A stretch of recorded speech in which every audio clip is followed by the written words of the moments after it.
What if the story you are reading begins to read you back? What if the pages you turn are not just words, but doors, and once you open them, they never close again?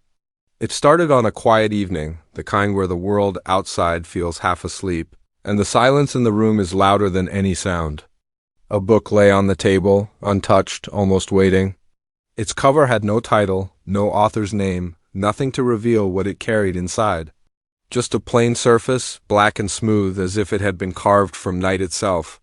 Most books invite you in, but this one seemed to stare back, daring you to touch it. The boy who found it, he wasn't looking for anything special. He had read stories before, stories that ended, stories that faded as soon as the last page was closed. But this book, it pulled him. His hand hovered above the cover, and though he told himself it was just curiosity, a deeper part of him knew this was not a choice. This was the beginning of something he could not undo. The moment his fingers pressed against the cover, the air in the room shifted. The shadows on the wall stretched longer, as though the light itself was afraid to stay. The book opened without resistance, its pages fluttering like they had been waiting for centuries. There were no printed words, only empty paper, pale as bone. But then, like ink rising from underneath, letters began to form. Slowly at first, then faster, filling the page with lines that whispered in silence. He leaned closer. The story was about him. Not someone like him, not a character who shared his habits or fears, but him. His name, his thoughts, his secrets, even the things he had never spoken aloud. Every line pulled from his life, as if the book had been following him long before he ever found it. Fear struck him, but it was too late. The words did not wait for his permission. They continued writing, recording his breath, his heartbeat, his trembling hands. And then the sentences shifted. They stopped describing what had been and began telling what would happen next. He read a line that made his blood run cold. He does not leave this room again. The walls closed in, not with bricks or wood, but with words. They crawled across the ceiling, the floor, the glass of the window. Sentences thick as vines, wrapping tighter, and tighter until every escape was gone. He turned back to the book, desperate to close it, but the pages fought him. Each time he tried to shut it, it snapped open wider, dragging his eyes back to the story it was still writing, and then it happened. The letters on the page rose, lifting, like smoke, circling him. He tried to step back, but the floor beneath his feet was no longer solid. It was paper, stretching endlessly, filled with chapters that had no end. His scream vanished as the book swallowed him whole. Now he was inside. Not inside a book as we imagine, not walking through a tale he could skip through like a dream, but locked inside a story that refused to stop. Characters stared at him with eyes that knew too much. Landscape shifted when he blinked, and the worst part? He wasn't just reading anymore. The story was writing him. Every choice he made, every thought he dared to think, bled onto the page before he could act. It was a trap disguised as a tale. And as the boy tried to find the ending, one truth echoed louder than all others. The book never planned to let him go. The boy had fallen through the page like a stone into dark water. But instead of drowning, he landed on a floor of parchment, the ground trembling with each line of ink that spread beneath his feet. He stood. In a vast corridor, its walls made entirely of books stacked from floor to ceiling, vanishing into the blackness above. The air smelled of old paper and smoke, heavy with the weight of stories that did not want to be forgotten. He took one careful step forward. The ground shifted. The pages beneath him rippled like waves, carrying him down a narrow path that was not there before. Ahead, doors appeared, hundreds of them, floating in the air without hinges, each marked with titles scrawled in jagged handwriting. Chapter 5, The Betrayal. Chapter 9, The Silent Forest. Chapter 12, The End That Isn't. None of the doors stayed still. They swung open, slammed shut, vanished, and reappeared elsewhere. Like they were alive, he reached for one, his hand trembling as the words on its surface flickered like dying fire. The instant his fingers brushed the handle, a voice hissed behind him. "Choose carefully!" The boy spun around. A figure stood in the shadows, face hidden beneath a hood woven from torn paper. Its body seemed stitched from paragraphs, its fingers dripping black ink. The words written across its cloak shifted constantly, erasing and rewriting themselves. "Who are you?" the boy demanded. "I am a keeper," the figure answered. "Every story has one. Our task is simple: make sure the reader never escapes." The boy's chest tightened. His voice cracked as he asked, "Is there a way out?" The keeper smiled, though the smile never reached its unseen face. "There is always an ending. The problem is, the book decides when you're ready to reach it." The words struck like a chain snapping shut. The boy's eyes darted to the doors again, their titles glowing brighter, as though the book itself was urging him forward. He pushed one open. Inside was a forest. Trees rose like spears, their bark covered in written lines that bled when touched. The air was thick with whispers, characters from forgotten tales, warning him to turn back. He walked cautiously, only to realize the forest was alive. Branches curved to block his way, roots curled to trip him, and shadows lengthened into shapes that looked human but were not. One of them stepped into the dim light. A girl with hollow eyes, her lips moving soundlessly, words tumbling from her throat in broken sentences. "I was the hero once, until the story rewrote me." She reached for him, but the boy stumbled back. The ground opened beneath his feet, spilling letters like sand. He fell again, this time into another chapter. The scene changed violently. Now he stood in a great hall of mirrors, each one reflecting not his face, but versions of himself he didn't recognize. In one he wore armor, his eyes burning with rage. In another he was kneeling, blood on his hands. In a third he was old, tired, with eyes hollow as the girl in the forest. Each reflection whispered to him, "This is who you will become." Unless you end the story first. But how could he end something that never stopped writing? The keeper's voice returned, echoing in his mind, "Every choice is ink. Choose wrong and you become part of the story forever." The boy gritted his teeth. He touched one mirror and the glass cracked. Instantly the hall shattered around him. The story twisted, dragging him deeper still. Pages flew like storms, slicing the air, cutting his skin with paper-thin wounds that bled ink instead of blood. He screamed, but the book swallowed the sound, devouring it like it devoured everything else. He understood something then. The book wasn't just telling a story, it was feeding. Every fear, every mistake, every hesitation fuel for its endless hunger. And he was its latest meal. Yet, beneath the terror, a thought sparked in his mind. If the story could write him, then maybe he could write it back. The idea was dangerous, desperate, but it was the only weapon he had. But the book was already aware. The corridor reappeared, twisting, infinite, lined with endless doors. The keeper's shadow loomed once more. "You think you can fight the story? Foolish boy. The story is not written, it writes itself. And now, it writes you." The doors began to close one by one, slamming shut with finality. The boy ran, his feet pounding against living pages that tried to trip him. He leapt through the last open door before it could vanish straight into another nightmare. This chapter was titled, "The Maze with No Exit," and as the letters burned above him, the boy realized the book had given him no choice at all. It had only given him the illusion of one. Asterisk. The boy stumbled into the new chapter, breathless, his heart hammering like a drum in a storm. The maze spread around him, endless corridors, twisting left and right, stretching upward into stairways that led nowhere, spiraling into infinity.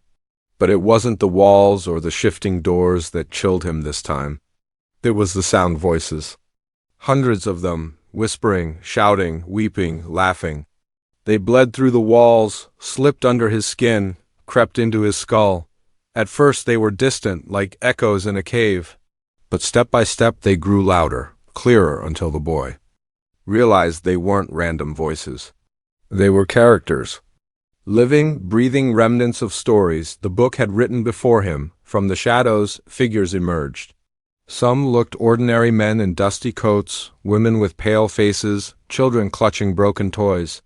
Others were monstrous creatures with ink dripping from their eyes, hands stitched together with sentences. Bodies wrapped in torn paper like mummies of forgotten tales. One of them approached. A man with a crown of ash, his chest caved in where words burned like fire. His voice cracked like brittle parchment. You don't belong here, but neither did we. Once we had endings. Heroes, villains, lovers, all erased when the book decided our tales were unfinished. Now we walk forever, unending, unwritten. The boy shook his head, stumbling back. I don't want to stay. I just want to leave. A laugh answered him, sharp and bitter.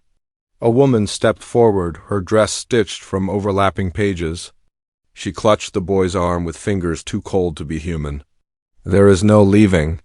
Not unless you give the book something it wants more than you. He tried to pull free, but her grip tightened. Her face twisted into desperation, her words spilling faster. Take me, take my place. Let me out. You're new, the book will accept you. Please, don't you see? This is the only way. Her eyes were wild, almost human in their hunger, almost animal in their fear.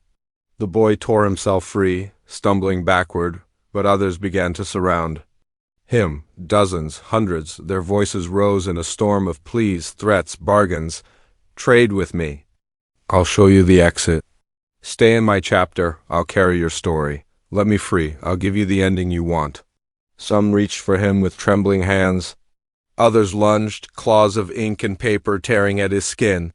He ran, pushing through the crowd, their words chasing him like a storm. The maze twisted, walls collapsing, doors slamming. Yet always there were more characters, more fragments of half-told lives clawing their way toward him. He turned a corner and froze. Ahead stood a child small, fragile, no more than 7 years.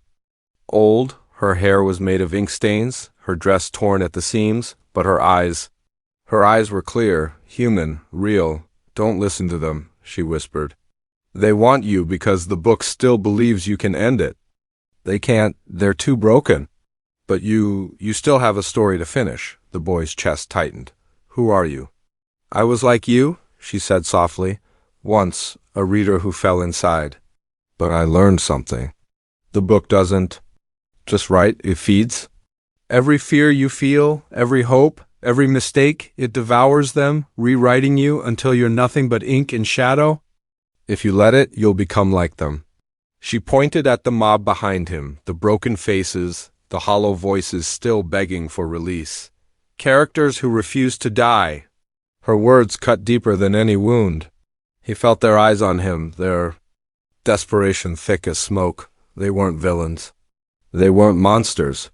They were prisoners, trapped for eternity because they could never reach an ending. The girl stepped closer, her small hand trembling as it reached for his. But there is a way, one path the book cannot erase. You must stop following the story. You must write your own. Her hand was warm, human, alive in a place where everything else was ink and shadow. For a moment, hope flickered. A fragile flame in endless darkness, but then the maze roared. The walls shook, the ground split open, and letters poured upward like fire, spelling out words in the air. There is only one story. The girl gasped, her grip tightening. It knows. It knows what you're trying to do. The voices behind him screamed, rising into madness. The broken characters rushed forward, not begging now, but raging, their words sharp enough to cut the air. The boy and the girl ran, dodging through twisting passages as the maze collapsed around them. Pages fell from the sky like knives, slicing the ground, tearing the air into ribbons. The boy felt the book pressing in on him, its voice thunderous, endless. You cannot fight me. You are mine. You are ink. You are words. You are nothing without me. But inside his chest, the flame of defiance burned stronger. He clutched the girl's hand and whispered through clenched teeth, Then I'll write my own ending. And for the first time, the book hesitated. The ground beneath him trembled, pages rising like waves, the ink thickening into rivers that tried to pull him under. The girl clung to his hand as they ran, but the maze was no longer twisting, it was collapsing. Walls of bookshelves fell like thunder, their pages ripping free, words scattering like birds startled into flight. And through it all the voice of the book thundered, louder than storms, heavier than stone. There is no story but mine.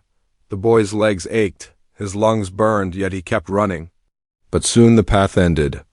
Ahead was not another corridor, not another door, but a sheer cliff that plunged into nothing. Below, an endless void of paper swirled, a storm of broken words tearing themselves apart. It was the raw marrow of the book itself, the unwritten space, the chaos between chapters. The girl's voice broke the silence. This is where the book throws what it cannot control. This is where endings go to die. Behind them, the characters. Closed in, a mob of hollow eyes and desperate hands, screaming his name, pleading to trade places. He had no time left. No doors, no paths. Only the void dot, and then for the first time the boy stopped running. He turned to face them, his chest rising and falling, his hands trembling not with fear but with decision. "If this book can write me," he whispered, "then I can write it." The girl's eyes widened. "It won't let you." "Then it will have to kill me trying," he said. The mob surged closer. He raised his hand, imagining the shape of a pen. His fingers closed around nothing, then something. A thin shaft of light flickered into existence, sharp and glowing, a pen forged not of ink but of defiance. It pulsed with every heartbeat. Fragile yet unbreakable, the book roared. The letters on the walls bled red, twisting into monstrous shapes, tearing themselves free. Sentences wrapped into chains, paragraphs knotted into beasts with claws of paper and teeth of ink. They lunged at him, shrieking. The embodiment of every story that wanted to keep him trapped. The boy lifted the pen and drew across the air. A single line blazed with fire, cutting through the beasts. The creatures screamed, unraveling into loose words that scattered like ashes. His arm shook, but he drew again, each stroke carving light into the darkness, rewriting the maze itself. The girl gasped. You're changing it." The book howled. "Stop!" The ground cracked open. The void below rose higher, reaching for him, swallowing everything. But the boy stood firm. He pressed the pen to his own chest, against the place where his heart thundered like a drum, and wrote a single word across his skin. Freedom. Light burst from him, blinding and endless. The characters froze mid-scream, their hollow eyes widening as lines of fire tore across their bodies. Some wept, others laughed, as their forms dissolved into dust. They weren't being destroyed, they were being released. Their stories, finally ended, drifted upward like smoke into the void. The girl held her ground, her body trembling, her eyes locked on his. "Keep going, don't stop." He raised the pen again. Every step he took forward rewrote the maze. Doors turned into windows of light, walls shattered into stars. The monsters lunged again, but he carved through them with words of his own hope. Courage, truth. Each word burned brighter than the last, unmaking the prison around him. The book's voice shook the air, no longer thunder, but panic. "You cannot exist without me. You are nothing but ink. Without my story, you vanish," the boy shouted back, his voice louder than the collapse, louder than the void. "Then I'll vanish free, not trapped." And with the last of his strength, he wrote one final sentence in the air, his hand steady, his heart unbroken. The story ends here, the world cracked. Pages folded in on themselves, shattering into dust. The mob dissolved into silence. The girl's small hand slipped from his, her face softening into a smile as her body turned to smoke, freed at last. And then nothing. Silence. Darkness. Then light. The boy opened his eyes. He was back in his room, the plain black book resting on the table, closed. The air was still. The shadows were quiet. His hand trembled as he reached for it, but the cover was gone. Not black, not smooth. Just empty space where a book should be. It had vanished. His chest heaved as he stared at the place it had been. For a moment he thought he was free. But then he looked down.